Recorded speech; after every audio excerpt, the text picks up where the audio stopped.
I'm Salad, Mint Salad, and I saw For Your Eyes Only. It is directed by John Glenn, written by Richard Maybaum and Michael G. Wilson. If you haven't seen this movie, I will spoil it for you. This movie starts and there's a ship that goes down, and this ship contains a very important system that controls missiles. And of course the British government's like, yo, man who's on this coast nearby that we trust, hey, biologist man, could you go retrieve that? And they try to, and instead they get killed. Somebody was hired to kill these people and steal this information system from this boat that was sunk. It's called the ATAC, and it's very important. If the wrong hand has those missiles, then the entire world goes because these are very powerful missiles. And they're using the British technology, which means they got a really gnarly Navy force and a lot of missiles and a lot of weapons. I'm sure they have a ton of weapons. Of course, it's up to James Bond to figure out who did the stealing. So James Bond tails the hitman, and the hitman goes to a place where it has a nice little armed security place and catches James Bond. Then he escapes when an arrow makes a guy go it's fun. And you just have fun all the time of escaping. But we find out who hired the hitman. It's another guy. And so James Bond finds that guy, and of course people are trying to kill James Bond, and we got some pretty cool epic car scenes in this montage, and I feel like, oh wow, this is so much more straightforward than Moonraker, and it's much more ground to earth. I think at some point I was like, this is not at all sci-fi fantasy like Moonraker was. I feel like this is a return to the original James Bond. This is a love letter. Instead of Sean Connery, we're using Roger Moore, which, by the way, he just sits so well in the role. It fits like a glove. It's a very tight glove, and he fits in it well, and it's pretty great. I like Roger Moore as James Bond, and I want to see more Roger Moore. There's also this chick whose father and mother got killed. You remember the biologist from the beginning of the movie? Yeah, that was her dad. And her mom got killed too, so she's out for revenge. And she actually ends up saving James Bond. She's the one that did the arrowing, right? I was pretty cool. I was like, okay, cool. She's gonna bang James Bond. And I will say, even though James Bond finds other chicks to bang in the middle of this movie, he ends up banging her as a final conclusion, as a build-up. Their relationship gets growing and it builds up, and you got the tension is there and the chemistry starts growing, and then boom, at the end of the movie when they make out and have sex, it's very satisfying. James Bond finds out who this guy is working for, and I remember this dude's name because it's Columbo, and I like Columbo. Yeah, the 60s Columbo. Yeah, that series. I like it. And so it's like, oh my goodness, it's a Columbo. Okay, James Bond is gonna go assassinate a Columbo now, I guess. So he's gotta go find the attack. Is it called the attack? But the head honcho already knows. And he's asking this guy, hey, can I meet your boss? And this guy's like, oh yeah, let's have a talk. Ooh. And James Bond is pretty loose. He says his intentions. And so when James Bond goes up to the office, the boss man has the recording of James Bond. Yeah, that guy was recording. Oh my goodness. Which state are they in? They're not in states. So the recording laws apply here. I guess it's the 80s. I don't know. Cell phones weren't really a thing, so I don't even know if that was a law back then. Anyway, so of course we have James Bond in this office, and we got this guy. He's like, I'm gonna kill you. James Bond's like, alright, do you want to have a good time first? Let's drink some wine. And I'm like, classy. I guess you guys are just classy gentlemen. I like how James Bond is in the deep in the heart of the enemy, and he's gotta go get the attic.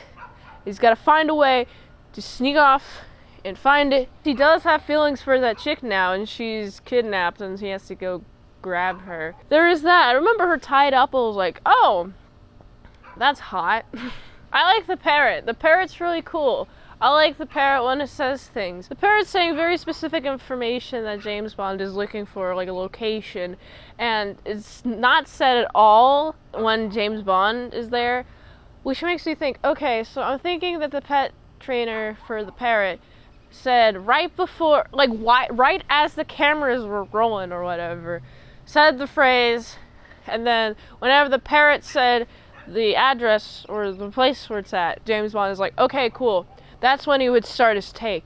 So I find that to be pretty cool. I like production. I'm very interested in the production. When I see the hot ladies and whenever I see James Bond making out with the hot ladies, I'm not so attentive to them making out. I'm more so like, how is this filmed? How far away is the camera? I feel like this movie is just so drenched with 80s energy. Oh yeah, the return of the 80s. That was 40 years ago. I was not born in the 80s. But I know the 80s aesthetic, and the 80s aesthetic is all over the place in this movie, which I like. And also the music is very 80s, very early 80s for sure. Oh, this guy stole the attic from James Bond. James Bond, I think you're a little too careless. This one guy has the attic though, which is cool. But luckily, James Bond is able to scale this wall. When I say wall, it's a cliff. This is a very tense scene. I'm watching this. I'm like, man, this is insane. Like, you got the one killer, he's like knocking off the little safety carabiner things. And so it's like he's about to fall to his death. And it's like, oh no, James Bond. But luckily this guy, he has a rope attached to like something at the top. And James Bond is able to kill the guy. And he's able to climb to the top, and it was awesome. After they scaling this wall epically and getting the attic, then he goes down. Everybody's going down with him. Then there's this helicopter. The helicopter's like, yo, give it to me. And you know what James Bond's solution is? Instead of giving it to this guy who's been looking for it the entire time, he freaking chucks it. And then the guy just leaves. And I'm like, okay, I guess you're good? Why did you leave? I thought you were gonna do something violent. The movie ends, and we're seeing the chick. Her name's Melina, even though the one where her parents got killed. Melina and Bond have a fun old time at the father's yacht, and I guess the father was loaded as a marine biologist, I guess. Maybe he's doing some money laundering, who knows? Anyway, that's how the movie ends, and I'm like, this is a really fun time. I enjoyed this movie. I like how it has the vibes of the first few James Bond movies. It's a return to form, and it doesn't jump the shark at all. It feels like I'm there pretty much the entire time, step by step by step. Of course, there's a problem that I've noticed throughout all of the James Bond movies so far, and this is definitely a big issue with all the big jump the shark ones, is I feel like there's a lot of location changes and not a lot to justify the location changes. Sure, there'll be a line or two saying, oh, you gotta go to this place now, but if you're not really paying attention, you're now wondering why they're in the Bahamas, or why they're in Greece, or why they're in Jamaica or something, whatever. It could be any location. So I feel like these James Bond movies, although they're really, really fun, they can be a little confusing, and they really load you with information. I like how Dr. No did it. I feel like that was pretty good, and Goldfinger was pretty well done, and then everything past that has just been like, oh, okay, cool.